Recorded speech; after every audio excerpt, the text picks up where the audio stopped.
Hello dear students. So we are meeting once again after a long gap, and I am continuing my video series once again here. So in this today's video lecture, we are going to discuss about magnetic field of a toroid. Already we have discussed about how to find out the magnetic field for the case of a solenoid. First of all, what is the toroid that we'll discuss here? As you can see here, these are the structures which are called as the toroids. Okay, a toroid is a structure in which we are having a copper wire, and that copper wire is wounded on a circular base. Okay, so what amount of that magnetic field is produced by this structure, that we have to find out. Okay, so let us say that we are giving the input something like this here. Let us say that the current is entering in this way here, and it is coming back from the second wire like this.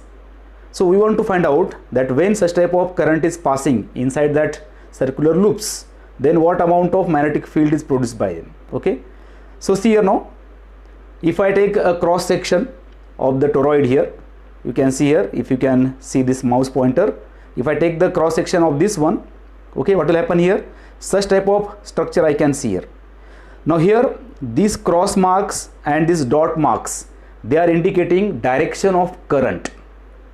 Okay, as the field will be along this circumference here, if you know that magnetic field produced by a circular loop is generally within that loop itself. So that's why the magnetic field will be confined along the circumference of this circle or along the circumference of this base. So let us say that this yellow line is indicating here an Amperian loop.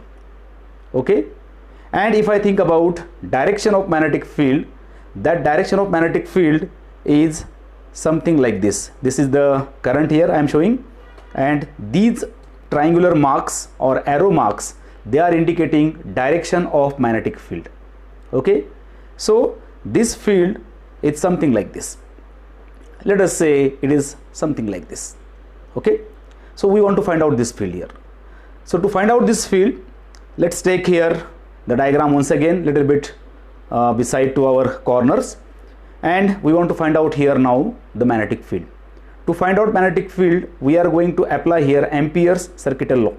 Okay, so what is that? It says that closed integration B dot dl is equal to mu 0 times Ni. Here capital N is indicating number of turns, loops that we are winding on that base. So we can write here contour integration or closed integration B dot dl is equal to mu 0 Ni. Okay, let's go ahead. If you think about direction of magnetic field and Amperian loop, here both are parallel to each other. In the diagram you can see the yellow line is our Amperian loop, and along the same line the magnetic field is also lying. That's why they are parallel to each other, and hence the angle between them is here 0. So that's why we can write B dot dl as B dl cos of 0. That will be equal to mu 0 times Ni. So further if I solve, cos 0 is 1, already you know. So therefore B contour integration dl will be equal to mu 0 Ni. Now the very important concept.